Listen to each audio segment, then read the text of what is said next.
when they were allowing us.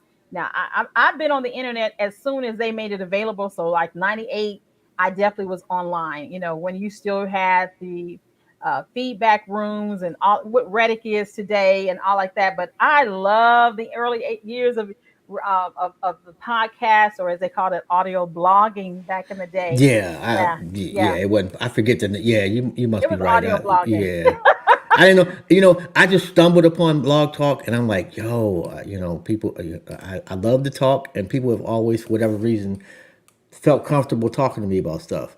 Yes, But just the radio gives you a certain anonymity where yes. people feel like they can say whatever they want to, and they can without feeling like I'm gonna go to work tomorrow and people are gonna be looking at me crazy. And you have a great voice too. And the thing is I'm a Oh, I sucker thank for. you. Ooh, giving me that voice. Thank you, thank you. Come on, give me the voice, okay? And it's so funny because most of my career was in Memphis, and I have had an opportunity to live different places. But I still believe I sound like a Southerner. But so many times throughout my career, I would have people, and most of my career was in gospel radio and then urban AC. But they were like, "You sounded like a white lady," and, and and you really, and for those who live in and around Memphis, you know that that's like a major deal, because for those who know, Memphis has been known for Maine and all that junk and all like that. So I do tend to put my consonants on the words and use my vowels. But yeah, but then they would say, "Oh, but you sound so sweet though." Yeah, you definitely don't sound like Memphis. Don't I? Don't? Oh No, wow! Oh wow! no. I've had a couple people from Memphis on here, and you can Oh tell they from Memphis. well, I think Memphis and Mem- Baltimore probably yeah, got the most yeah, prominent, yeah. and New York. Now I will say this: I have bounced around, and let me tell you, going back to my early years, straight out of Millington Central High School, which is north of Memphis, I did have some of my southern words that I used to love to say, and I'll never forget when I went to ORU. This is the early '80s, and I used to love fitna, fitna. Ooh, fitna was my word, baby. Fitna, and I had met some friends all around the country, and there was a couple of people from the East Coast. And and because I was starting to major in communication, and they called themselves helping me, so they would correct me if I said things certain ways. And so we were about to go to the cafeteria, and I said, "I'm gonna go get something to eat." And they said, "You about to do what?" I said, "I'm fixing to go get something to eat." They were like, they hollered, because it's like, I'm finna go, that was my word. And girl, honey, child, those were my two things that I used to love: fitna and girl, honey, child. So yeah, but I said I'm fixing to go, so I'm gonna make it proper and say fixing to go. But yeah, so I definitely have a couple of southern things that I love to say. So, as a communications coach, Hmm. do you do the same thing for your clients? So you try to coach them out of their cultural norm, so to speak. Well, actually, what I like to focus on is getting to the heart of a person's message. It's a part of public relations that, of course, most people like, what's your brand story? Storytelling is really big now when it comes to this. I like to help a client get to the core of who they are, so that whatever you're communicating, whether it's on a website, social media, if you have a media interview, whether it's print, new media, traditional media, or if you're into public speaking, I like to help the person get to their core message based in their lived experiences as well as their expertise. So I don't try to strip away from them their personality or the way they speak, because Tabitha Brown is a wonderful example of someone who leaned into her regional dialect Oh and my has won God. the hearts of people. Now, Yeah. if you by chance come to me though, and you like, mine, I can't say nothing but that, it's like, then I might try to get you to go to a speech coach or something. I, Now, Jobs, I don't know why you have me clowning tonight, but I also, Oh, you gonna blame me? I'm gonna blame you. I'm gonna blame you. Uh, Oftentimes, being a person who has lived in Memphis a long time, and because I do kind of, as they say, code switch and go between my radio voice and my more Memphian voice, I sometimes forget to turn it off. God forbid I come from the radio station and I go to a fast food restaurant. How many times have I? They're like, "What you saying? What you say? What you say? What you say?" Till I and I was like, "What?" I said, "I would like to have a chicken. Like I would like to have two hamburgers and a French fry and also a chocolate shake." Now I might be putting all of my confidence on there. Like, "What you say? What you say? Come to the window. Come to the window." They would, Really? yeah. And so one of I think it was my brother and another friend. They said, "You can't be talking proper to these people." So I promise to God that if I get a fast food person who like what you say, nope. I say I want a hamburger, French fries, and chocolate shake. When I tell you that they would understand me, Mm. and I was like, oh my God. Now I had a friend who was into linguistics, Mm-hmm. and of course that's a high level of speech Right. study. And I was like, that is just so. I probably, if I went to like something like you said to New York or Boston, I would have to learn Yeah. how to Yeah. flow into their colloquial language because it's like they'd be like, "What you say?" And the crazy part is that you naturally adapt to the lingo after so long. That is It's not true. you don't have to try. That Because there are some places like Baltimore, the to and do and like that. yeah, It's crazy. Like I've been there before, and it's I Baltimore, agree. West Virginia has a whole different dialect of. I don't even know if it's English at this point, but You say it's you a don't even language. know if it's English at this point. If you go to certain parts of West Virginia, it's crazy. Like it's a whole nother language down there. You But know. you know something? I love language. And oftentimes, going back to your point of if a client comes to me, now, if they come to me specifically and they like, I want to do radio, I want to be a talent. Hmm. And I do try to teach them. And I'm going to give you a quick little tip. Now, I know you already know this, been there, done that. I would say every time you see signs when you're going down the street, and I used to tell young people who would come into the studio and oftentimes when they would have interns, they would all out. We had I worked for Clear Channel at one point, and we had several radio stations under one roof. And Hmm. for whatever reason, regardless of where the intern was actually working for what station, they would send them to my studio to train them. And Hmm. I would encourage them read the dictionary, aloud, and put the endings on your words. Also, if you're just going down the street and you like exit 66, like I would say, say it aloud and say it intentionally, putting your consonants on. And actually, that corrects a lot of things. And one thing as a radio personality early on, when I was still saying fitness and girl, honey, child, I would study. I would actually listen to national TV personalities Hmm. because one thing I discovered is national TV personalities have to be able to be understood from Yeah. one end of the country to the To the other. other. Yeah. So I called it a broadcast sound. So I did, even as a radio personality, I would study TV personalities and try to get that national media sound. Yeah. So yeah, How but long has Christie Taylor Consulting oh, been in business? the joy of it came in 2019 after a contract ended. Hmm. My urban AC station, I had just come back from LA in 2014, got back into radio in 2015, and for 4 years, I was doing love songs at night. Got pushed to the midday between Steve Harvey and DL Hughley syndicated shows. But the contract had a renewal that they opted not to do, which honestly, I had already gotten out of radio like almost 10 years earlier Hmm. and came back to Memphis after doing dabbling into the TV film space. So I was actually relieved. And I had a couple of months, just a couple of Hmm. months to kind of sort out what I wanted to do next.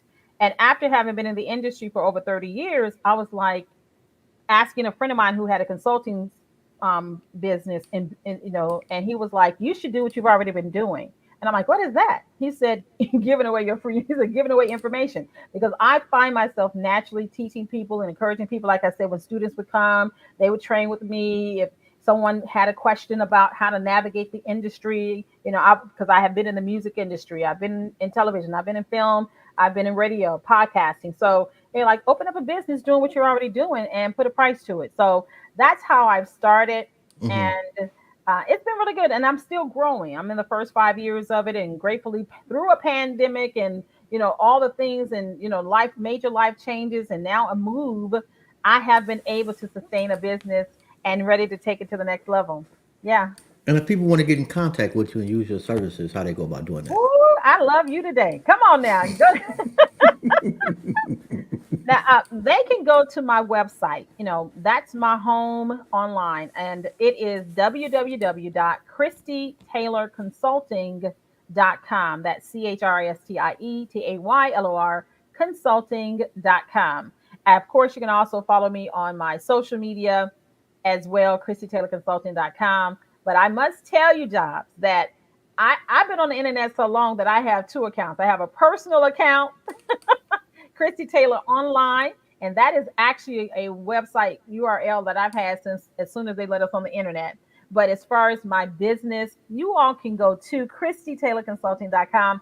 It's a free discovery session that I actually will offer your viewers today if they want to just chat with me for 30 minutes to see how I can assist them in whatever they're doing, particularly if you are trying to go to the next level and have your messaging right. You want to learn how to properly prepare for your media interviews. Maybe you're trying to go to the next level in your business or in corporate, and you just want to have more confidence when you're communicating and you want to communicate from your heart, from a passion place. I'm your girl. And also creative advisement. I've also helped a lot of people going back to Hip Hop Farmer. I helped that client over the last 2 years Mm-hmm. take their idea to actually having a finished pilot that's now in post production. So I'm your girl when it comes to telling those stories. Everybody has a story, and I can help you tell it very, very well. Okay, person calls you up, they hire you. What's your first question for them? Mm. I actually was looking at my discovery intake form today because I'm about to revamp it. Mm-hmm. One of the first things I want to know from them is where are they now? And not just in what they do. And I actually had a lunch today, real talk. Mm-hmm. And they have a construction business, multiple businesses, but they still have a desire to do something creative. And they've had the money to self finance their own album. But I want to know, where are you right now, not just with your creative or professional pursuit, but everything that's going on in your life. Because Mm-hmm. I like to get people from where they are to where they really want to be. But to do that, you have to do it strategically with everything else on your plate. So I like to find out how much is on your plate Mm-hmm. and where are you really trying to go, and then I can help you roadmap it to get there. It may take, if you had nothing on your plate, yeah, you could probably reach your goals in 90 days.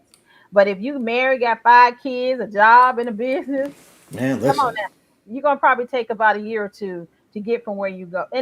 But enjoying the process and being very strategic to get there. If it's more storytelling driven, like, hey, I just want to prepare for a interview that's coming up, then I want to find out, number one, like if Mm-hmm. like today, if someone was being, I was like, oh, you're gonna be on the internet intellectually petty radio show. Okay, what have you learned about the host, and what is some of the things, have you looked at some of the previous interviews, which I had a chance to even check out something you were doing earlier, and just really put yourself in the headspace of what that particular show wants to come across. Mm-hmm. And then, like for me, I'm having fun today. I'm a communication and media consultant. I enjoy telling great stories. I've enjoyed alphabets to words to sentences to writing plays and movies to songs to helping people, tell their story. So I'm a storyteller at heart. So what I'm going to always focus on is helping you to find out what your story is. So the first question is, what you got going on and where are you really trying to go? That's the part A and B. So you said you checked it out earlier. What do you think?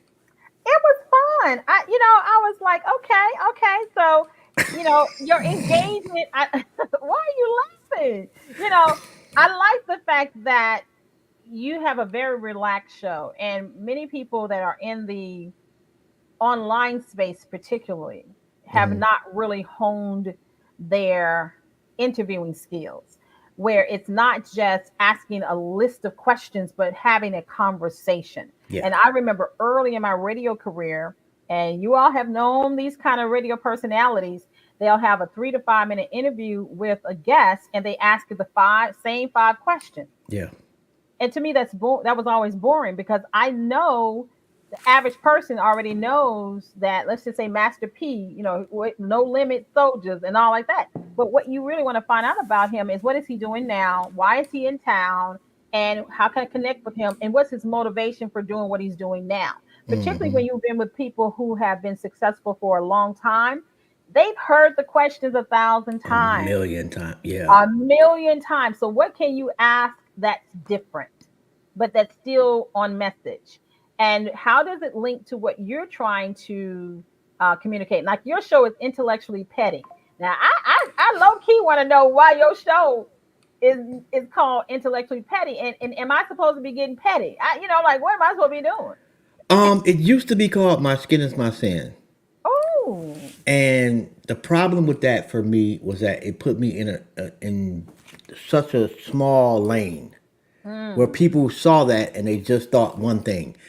And I'm not a one thing type of person. I wanted to be able to interview whoever I wanted to interview and talk about whatever I wanted to. And I was having a conversation one time and we were on air and I said that's intellectually petty and it stuck with me. Because that's the yes. type of person I am. I'm a Okay. petty nigga. I really am. I Wait just a minute. I wasn't ready. I wasn't ready. I I'm was, petty as but hell. Yeah. what I, makes okay now I'm trying not to. I'm gonna get back in the guest seat, but I'm so inquisitive. See, this is the kinds of things that I would teach a person. Like I really want to know about my guest or whoever mm-hmm, I'm speaking with. mm-hmm. Like even though I'm a quiet person, an introvert by nature, if I'm at a cocktail party where everybody's buzzing around, got the drinks and stuff, I'm typically gonna post up in a corner and observe everybody, and somebody's going to end up sitting beside me. And I used to have friends say, "Girl, how do you end up in the corner talking to people for 3 hours?" Because I become very, very interested in who's attending, what they Yeah. got going on. Yeah. And and one thing that I will say that has fared well for me in my entertainment career, I oftentimes get drawn to the people who put the event on because everybody else is there to let off steam from their everyday life. And this other person, I'm so in agreement with that. okay, and I would end up meeting the person who put the whole thing on because they're exhausted, they tired, they don't sit down and drinking, and then they try to figure out what you doing sitting over here. And I'm like, oh, I'm having a good time, and find out everything. And then I would walk away with the key to the city almost, because I would have engaged the person Exactly. in a really heartfelt way without even knowing who they were. So I just kind of, and I'll share this. That is something that as a communication expert you want to do. Whether you're interviewing someone in real life just by nice heart to heart conversations, or if you're pursuing a career in Hmm. this, is really be interested in the other person, like sincerely interested. Yeah. I just like listening to dope people. Yeah, yeah, me too. I do too. I think that's the introvert part of me who was the reader, and I loved words and I loved the imagination. Like I said, Broadway was my truest ambition because I just wanted to perform and lose myself in other realities, and then having a degree in theater and now having, all the things that I'm doing in the TV film space as a writer, moving. Oh, and I will say I'm about to direct my first short film, and a lot of friends say, "Girl, that's you should have been done that." But I'm finally to the point that they like, "Girl, you should have been checked that off. You don't help everybody else." And did you see how I said everybody else? See, I know how to sense everybody else. You, I done helped everybody else, and now I'm finally stepping into that role, which I'm super excited about, and it's going to be shooting in next month in Memphis. But I'll just say that being sincerely interested in other people will always increase your communication style, whether it's in a corporate environment where you're talking to your peer, to your colleague, to your subordinate, to your manager. If you sincerely want to know what somebody else is thinking and feeling, ask the great questions. Don't just, you know, yeah, yeah. What's the biggest no? Don't do that shit in communications. Ooh! Okay. It's 1,000 that rushed into my mind, but at the heart of communication is communicating. Hmm. Now, and I'm gonna say it again. At the heart of communication is communicating. So, in order for you to act, the biggest no is to not communicate. And communication is both speaking and listening. Being an active listener, which does require you to be really interested in another person, so Hmm. that you can then speak in alignment with what they just said. So the biggest no is not listening, is not really communicating. but just wanting to hear yourself talk. I think the biggest lesson for me has been guiding the conversation. Yeah. Like Yeah. some people talk too much, Hmm. Hmm. and you kind of got to politely shift the conversation for That. them But let me tell you the worst without thing being ever, rude. without being rude. But let me tell you the worst experience I ever had in radio as an interviewer, because I was a traditional on-air personality, going between the music. I didn't have. I would do the public affairs show for talk, but Hmm. I was a coming up as Kirk Franklin or Shirley Caesar or Yolanda Adams. And their chance to win $10,000. Coming up after the break. I was that personality. Hmm. But when I had the opportunity to interview someone, the thing that I hated, and I mean hated, was the person who gave one word answers. Oh my God, I hate that. I think I'm a pretty sweet person. I really do think overall my nature is sweet, but I would want to throw something at them. It's like, why did you show up? Why I've did you had that show up? happen. Yes, I've had that It's happen. the worst. It is the worst experience ever. And it's like you could have just had your press secretary or publicist come in and do the interview, because that's when I really did start. But then God touched my soul and said they're the weakest link. And that is really the motivation that led me to want to start my agency, because when I started my career in the 1990s to when I ended it in the 2019, Hmm. over the span of 30 years, and you'll know this to be true, people who used to be interviewed back in the day, I'll say the Barry Gordy style, they had presence, they knew how to sit and stand and pronounce Yeah, their words and yeah. communicate, stay on topic. By the end of my career, people who were very successful, which was so frustrating for me, Horrible. horrible interviews. And they were like, okay, so you're in Memphis tonight. You're going to be at the Orpheum Theater or the FedEx Forum and da da da. Yes. Or like I had one person, a very prominent rapper, so high Oh my God. I could smell the weed, and it was a horrible fucking interview. And I'm Oh like, dude, my I wanted somebody like, bruh, wake up. Oh my God. Oh I'm my not the God. most exciting person on the planet, but I'm not this boring, bro. Like I will say that because I was in gospel most of my career, I never had that. Because thank God, thank God. Not that somebody may not have been intoxicated, but they weren't that high yeah. where they were floating. But I did have when I got to Urban AC, a war story where a very prominent TV personality who had come to Memphis was packing out a very large stadium that they needed people to buy their tickets, because that's the other thing too. If Hmm. you're doing radio, if you're doing interviews, media interviews, you're selling something if it's just yourself.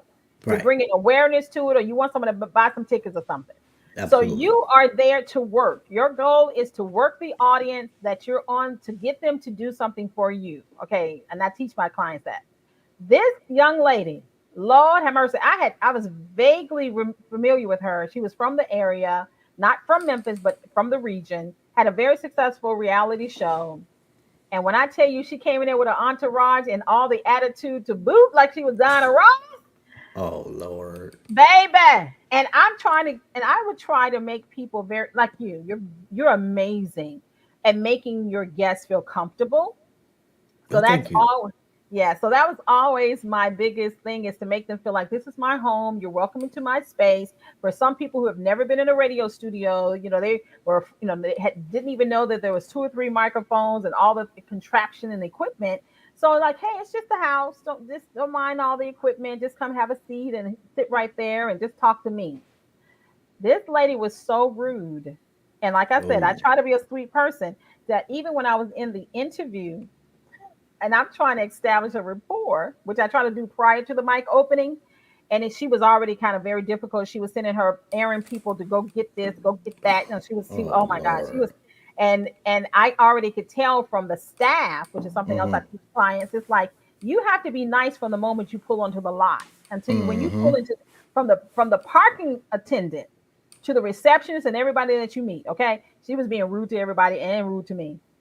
But when I asked her about her show, The lady asked me, "Did you want me to perform it right now?" I,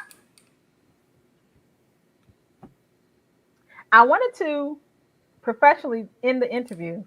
I said I chuckled because that's one of my no, you don't have to do that, but just give us a description of what the audience can expect tonight. Did Oh, you you want them so much better than me because I'd have been like, baby? and we're gonna go to a commercial right now. Get this motherfucker out of here. I'm sorry. Like you got to It was go. it was to that level, and it was at that point I was angry, and then I started pitying her and others like her. I was like, that's just what the true sense of the word of ignorance is. You are ignorant of the power of media, how it can make and break your career and business, and you're not utilizing the platform to its highest capability. And She then not I hearing. They wasn't hearing enough no's. that I want to okay. That is the truth. It used to be a privilege to be interviewed. Man, It was listen. something you worked for. It was something you had to be at a certain level to be even considered. Exactly. And now everybody who has a publicist can get booked. Yeah. Yeah. I mean, Yeah. and the thing is And we like, want and we need the content, but understand the power of it. There's a reason why heads of state utilize and manipulate media to control the minds and the masses. And if you understand that heads of state, that elected officials, that presidents and kings and monarchs are using the same microphones and internet you're on, you would use it differently. Look, this now you don't got me on my soapbox. You don't got me on my I will say that interviewers have also done a poor job, and not just like you ain't got to investigate somebody mama and know about everything in their whole past, you know. but talking to people Yeah, like you give a shit yeah. goes a long way. Yes. And I've had the gooniest goons on the show, and the first thing I want to ask is about their kids Ooh. Oh wow. because Okay. that makes you a person. That's true. You And humanize me. I have children myself. Me and you, we can identify with that. Yeah. Yeah. But I'm looking at you like okay, I know you got this certain persona. How Yeah. can I remove that for a little bit, Yes. and You're a then we can master. talk? Yeah, you're a master at the game. Everybody, y'all check out Intellectually Petty Radio. As a master class. As a I don't master know about class. all that, but I'll take it from the expert. Baby, let me tell you. And the very fact, look at he's sipping on me. Look, I don't got him to the sip, baby. I don't got him sipping. Come on now. I love it. Come on. You got the Malcolm X and the Bob Marley in the background. Come on. I see you. Oh, always. Always. I love it. I love Yeah. it. But I really appreciate having this conversation, which is really what I opted to do in my radio career.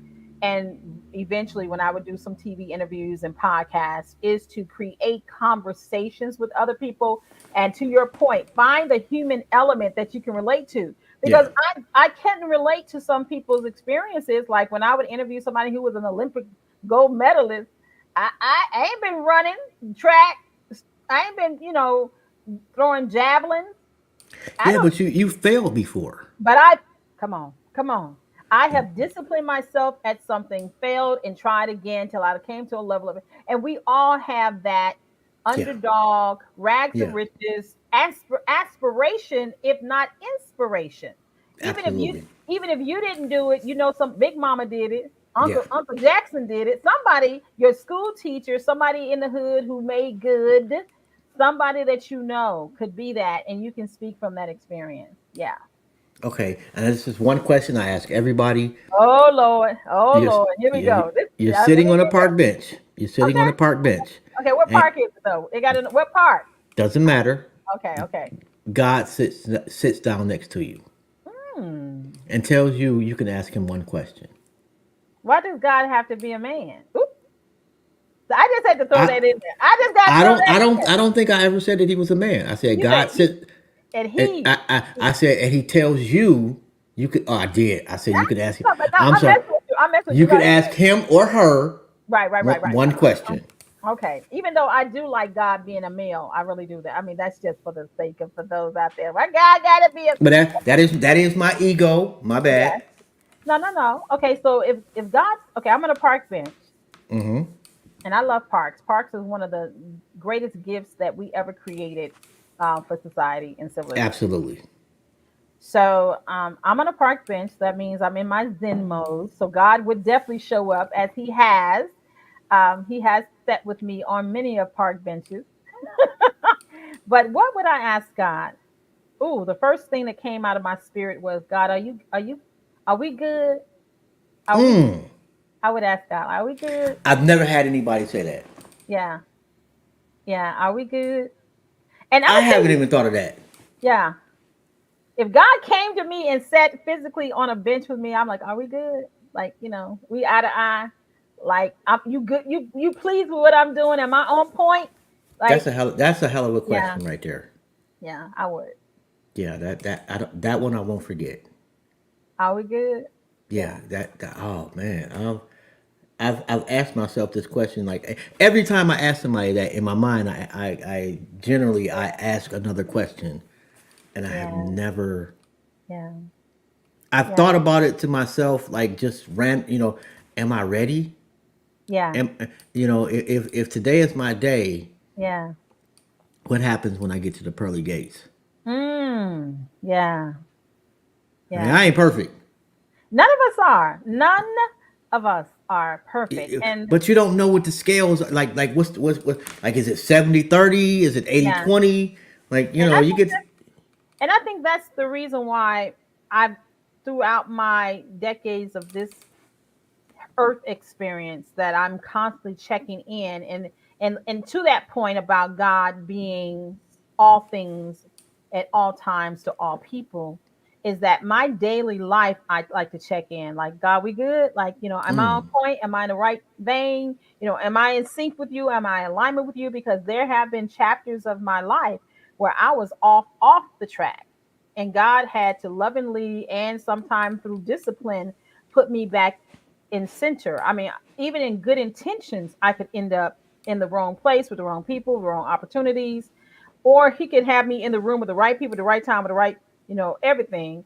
And he'll mm-hmm, be like, no, like, and it's like, why? And it's like, but, and just to kind of give you,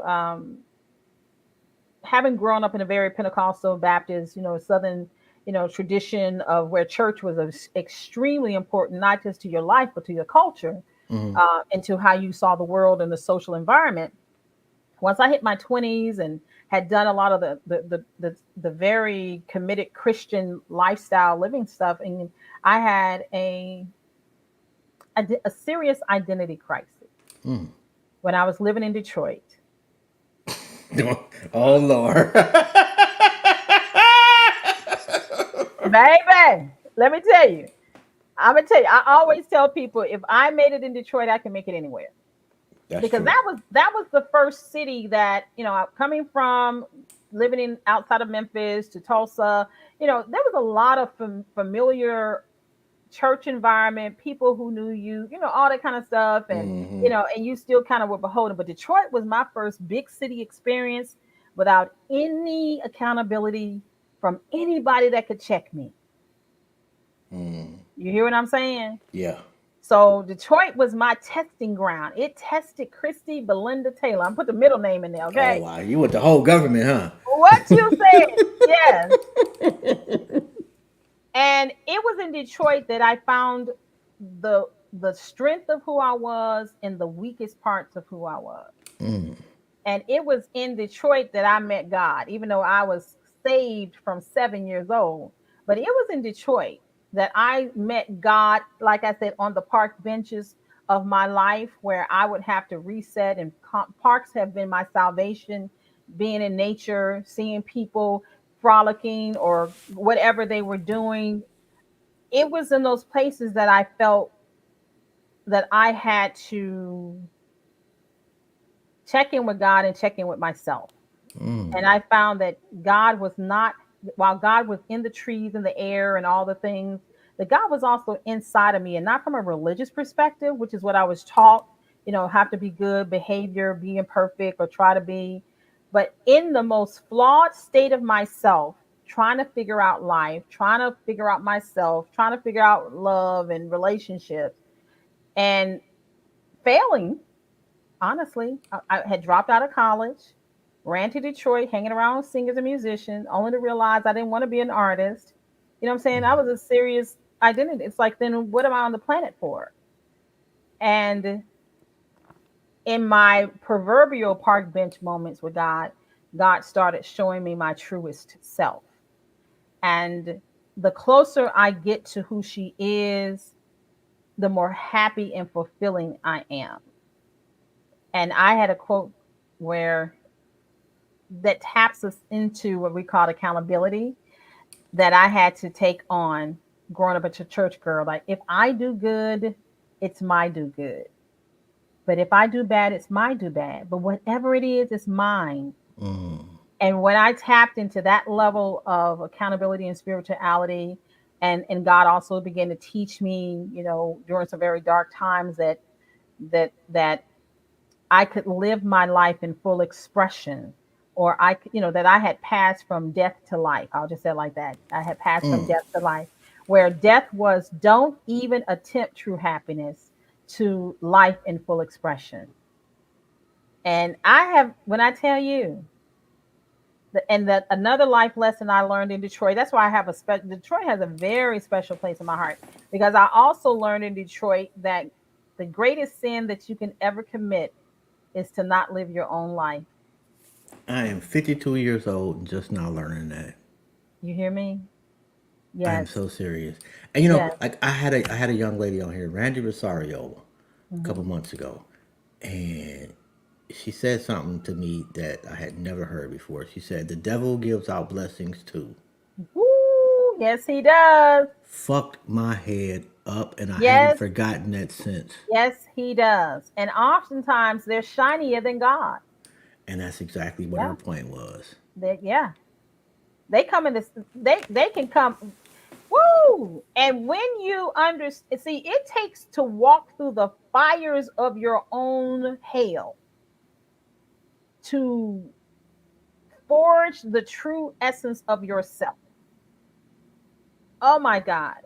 But when you die to your own misbeliefs about you, is when you can learn to believe in God. Because that's what God taught me. He said that was one of the things, because I was really, really, really, really sin conscious. I have to say it like that. Growing up in Pentecostal churches or in environments where everything is a sin.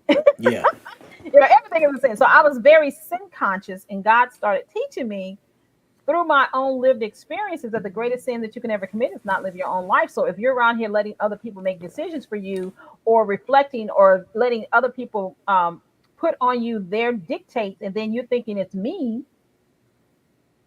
he said, you did that. You missed the mark. And so when he started showing me that I had to be accountable for the decisions, the thoughts, the words, the feelings, and the emotions, Yeah. I was angry about it at first. But there's a freedom when you go through the depths of your own darkness. I think they call it the seat of the soul, and the shadow self and the shadow work, all the things that mean when you have to meet your full self, the Yeah. good, the bad, and the ugly, Yeah. and the beautiful, that you can fall in love with you. And then that gives you the freedom to fall in love with others. The crazy part is that I was telling somebody not too long ago, like, as a man, you spend your life doing for other people. You are Mm-hmm. defined by what you do, Mm-hmm. not Mm-hmm. who you are. That is true. Your That is kids, true. what do you provide for your kids, your Right. spouse, your significant other, your mama, the whole, and then you get to a point where they're grown Yeah. and they don't need you anymore, and then What? you Yeah. lost. You And know. you have to that's when that what you were just saying, that's Yeah. when most men, and people think it's a midlife crisis. It's not a midlife crisis. It's an It's that identity crisis. we didn't know who we were. It's an identity crisis. And for me, I will say that was Detroit, my Detroit years. And that's literally, I said, my Detroit years was when I had the most stark identity crisis. But fast forward to when my radio career ended twice. The first time, even though I willfully left each time, I had been identified, as you say, with a man to his children, his spouse, and to the community. When you have been seen one way for so long that your identity is tied to your actions Oh Lord. and your status, and you lose that, that is why people lose their minds, because their minds were actually linked Yeah. to that identity, as opposed to who am I apart from this. Yeah. And that's when I say on the proverbial park bench of God, I say, are we good? Because the God in me is checking on me. And I want to check into that divine spark of who I am, apart from my ability to sing, my ability to write songs, my ability to do things that are entertaining to others, that other people can applaud and say, oh, you fabulous, all that. Apart from what I do and my talents, who am I?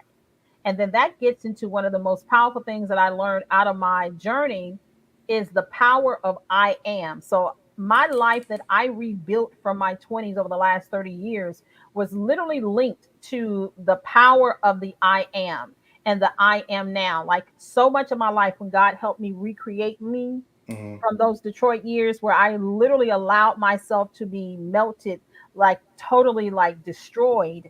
All the rose, well, there was a couple of rose tinted glasses I still had that I had a couple more people had to had to help me break. But I'm just saying.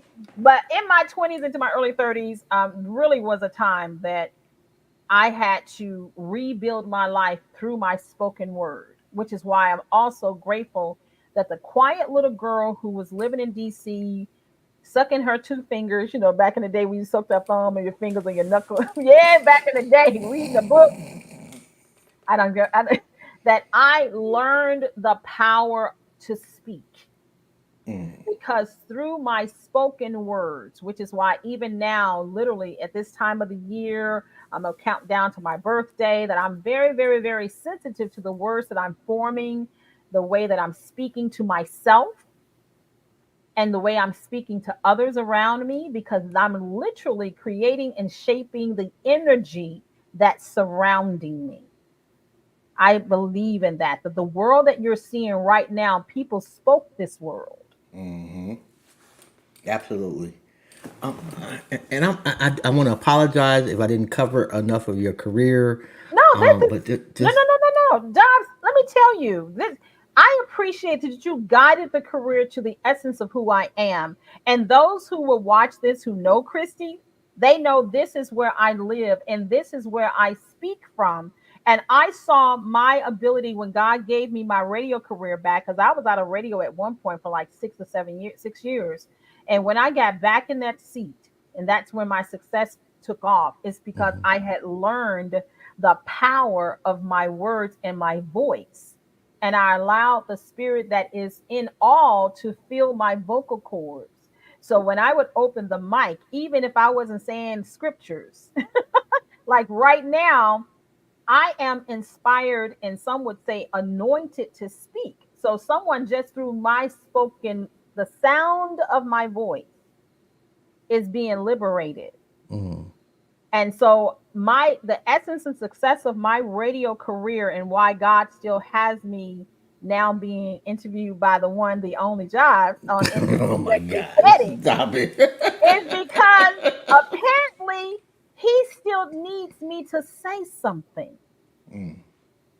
So this is really the secret to my success. The secret to my success, and I tell people all the time, is the power of affirming. I spoke my life that I'm living into. I spoke my healing. I spoke my restoration. I spoke my mental wellness. I spoke my bouncing back. I spoke my going through grief and loss and all kinds of things that we live through. I continually, in the midst of the chaos that sometimes we create and is created for us, I speak, thereby, therefore I am. So you're really tapping into the truest essence of why I am a consultant, because getting to the story is I am here to speak life, to inspire, to live in full expression. And the stories of our life that we're telling to increase our brands, to sell our products and our services and our records is based in the story of your life. I'm done. I'm gonna Well, give you the mic back. I'm gonna give you the mic back. I want to thank you from the bottom of my soul for this Oh, conversation. You have truly, wow. truly, truly helped me. Mm. And I don't know if there's anything I could possibly do for you, but if there is, Oh, it's coming. Oh, it's coming. Payback. I'm gonna get. Look, go on. yeah, Come on, rain whatever, check, rain check, whatever, rain check. I got my rain check. I got it. whatever you need, please just don't hesitate to Yeah. ask. I cannot possibly thank you enough for Thank this. you. I appreciate you. And say this that as my soul has touched your soul, you have done the same for me. And I appreciate that you've given me your platform to share my heart. So thank you as well. That was the easy part. I had to just shut up. That's all I had to do. Next time though, you need to ship me whatever you drinking so when I'm on here, I can sip with you. Okay. Actually, I got you. That's not a problem at all. Okay. On that note, I'm gonna let you go. Thank you. All the Thank love. you. You have a phenomenal evening on purpose, and thank you again. Yes. Thank you. Blessings. No problem. Much Have a love. good one. Yo, that was much needed for myself. Like I'm just not even gonna lie. It's been a tough week for me. And God gives you what you need, and I think I said that in the last interview, and I cannot even stress that enough now. Anyway, I want to thank Christie Taylor. She was an amazing person to talk to and a beautiful spirit. Next week, we got Sam Watson and Jupiter coming up.